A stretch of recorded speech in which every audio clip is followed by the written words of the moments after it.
সবচেয়ে আলোচিত বিষয় হলো কলকাতার বুকে গড়ে উঠেছে আওয়ামী লীগের একটি আনঅফিসিয়াল পার্টি অফিস। এটি হয়ে উঠেছে দলের নতুন রাজনৈতিক সংগঠনের কেন্দ্র।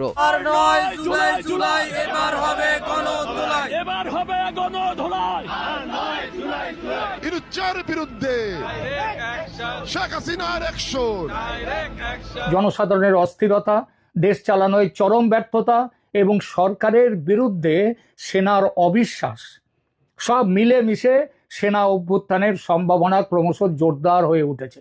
এতটাই বিপরীত যে মানুষ এখন বলছে পরিষ্কারভাবে রাস্তায় নেমে যে হাসিনার আমল অনেক ভালো ছিল।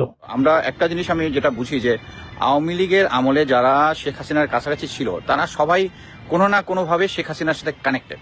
ডিপ স্টোরি থাকতে পারে এবং এটা যদি প্রফেসর ইউনূসের এডিসি এবং যে কিনা আবার শেখ হাসিনার এডিসি ছিল, এটা রীতিমতো ডেঞ্জারাস। এই মুহূর্তে সেনাবাহিনীর একটা অংশ এবং আমি মনে করি জুনিয়র লেভেলটা they are working very good. Awami লীগের পার্টিসিপেশন ছাড়া একটা নির্বাচন যদি হয় সেটা গ্রহণযোগ্য হবে কিনা এই প্রশ্নে আমি মনে করি এটা গ্রহণযোগ্য হবে। এদিকে আবারও ক্ষমতায় আসতে চলেছে আওয়ামী লীগ। আওয়ামী লীগকে ছাড়া নির্বাচন হবে না, কঠিন বিপদে ডক্টর ইউনূস। সচিবালয় ঘিরে সেনা বিদ্রোহের শঙ্কা, ফেব্রুয়ারিতে নির্বাচন হবে না বলে ঘোষণা এনসিপির। অন্যদিকে 15 আগস্ট ঘিরে আওয়ামী লীগের অভ্যন্তরীণ চলছে মহাচক্রান্ত। রেডি করা হয়েছে কয়েক লক্ষ গেরিলা বাহিনীকে। মানুষ একদিকে কাকে ভোট দেবেন তা বলতে চাইছেন না, আর 50% মানুষ জানেনই না তিনি কাকে ভোট দেবেন। মানে কোনো রাজনৈতিক দল আর খুঁজেই পাচ্ছেন না। এবার আওয়ামী লীগ 15 তারিখেই শেষ খেলা খেলতে চলেছে। আওয়ামী লীগের কয়েক লক্ষ গেরিলা বাহিনী প্রস্তুত। ডক্টর ইউনূস এবং সমন্বয়কদের শেষ রক্ষাও হচ্ছে না। 15 তারিখেই তাদের বিদায়। বিস্তারিত জানতে ভিডিওগুলো দেখতে থাকুন। আজকে 13ই আগস্ট, আর ঠিক একদিন পরে ঐতিহাসিক 15ই আগস্ট, যেদিন বঙ্গবন্ধু শেখ মুজিবুর রহমান তার সপরিবারে তিনি নিহত হয়েছিলেন। আজকে হাসনাত আব্দুল্লাহ এনসিপির নেতা বলছেন যে জাতীয় পার্টির মাধ্যমে ভারত থেকে আওয়ামী লীগ পুনর্বাসনের চেষ্টা চলছে। আগামী 15ই আগস্টকে ঘিরে আওয়ামী লীগের পরিকল্পনা কি? গণমাধ্যমে, গোয়েন্দা মাধ্যমে বিভিন্ন ধরনের বক্তব্য কিন্তু আমরা দেখছি যে 15ই আগস্টকে ঘিরে আওয়ামী লীগের একটা বড় পরিকল্পনা আছে। ডক্টর ইউনূস জুলাই ঘোষণাপত্র দেওয়ার কোনো অধিকারই রাখেন না, তার কোনো ক্ষমতাই নেই, তার কোনো এখতিয়ার নেই, এই ধরনের কথা এবার সমাজে আগমন ঘটলো। ভারতে গোপন বৈঠক করেছে শেখ হাসিনা। আপনারা কিন্তু ভিডিওর অংশ বেশি দেখে বুঝেই গেছেন কোন দিকে ইঙ্গিত করছে আজকের এই ভিডিওটি। আশা রাখবো সম্পূর্ণ দেখবেন, তাহলে বিস্তারিতের মাধ্যমে সবকিছু বুঝতে পারবেন। প্রিয় দর্শক বন্ধুরা, এবার কিন্তু আওয়ামী লীগের জন্য চরম এক সুখবর। আগস্ট মাসের ভিতরেই শেখ হাসিনা বাংলাদেশে প্রবেশ করবে এবং প্রধানমন্ত্রিত্ব গ্রহণ করবে, এমনটা জানিয়েছে গণমাধ্যমে। ভারত, যুক্তরাষ্ট্র, জাতিসংঘ সকল কিছু থেকে কিন্তু শেখ হাসিনা বিশাল পরিমাণে সাহায্য পাচ্ছে। সকলেই শেখ হাসিনাকে সাহায্য করছে বাংলাদেশে ফিরিয়ে দেওয়ার জন্য। অপরদিকে ডক্টর মোহাম্মদ ইউনূসের অবস্থা চরম থেকে চরম লেভেলের খারাপের দিকে চলতেই চলেছে। ডক্টর মোহাম্মদ ইউনূস পদত্যাগ করে বাংলাদেশ থেকে পালিয়ে যাবে, এমনটা শোনা যাচ্ছে গণমাধ্যমে।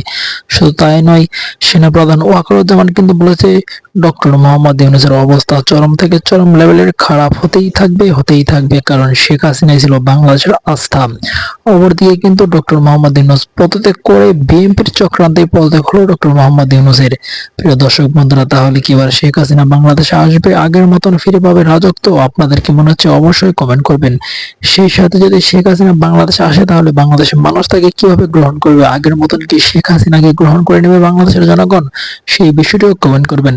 শুধু তাই না প্রিয় দর্শক বন্ধুরা, শেখ হাসিনার ছেলে সজীব ওয়াজেদ জয় কিন্তু প্রতিশ্রুতি জানিয়ে গণমাধ্যমে বলেছে আমার মা খুব শীঘ্রই বাংলাদেশে প্রবেশ করবে এবং বাংলাদেশকে নিয়ন্ত্রণে নেবে আমার মা শেখ হাসিনা। অপরদিকে কল রেকর্ডের মাধ্যমে শেখ হাসিনা ভয়ঙ্কর হুঁশিয়ারি দিয়েছে যে কোনো মুহূর্তে বাংলাদেশে ঢুকে পড়তে পারে শেখ হাসিনা। আওয়ামী লীগকে সজাগ থাকতে বলেছে। বাংলাদেশের বিভিন্ন আনাচে কানাচে কিন্তু আওয়ামী লীগের আনাগোনা এখনো দেখা যাচ্ছে। বাংলাদেশের 70 থেকে 80% লোক এখনো শেখ হাসিনাকে সমর্থন করছে বলে জানিয়েছে গণমাধ্যমে। তাহলে কি শেখ হাসিনার জন্য সুসংবাদ আসতে চলেছে? আপনাদের কি মনে হচ্ছে?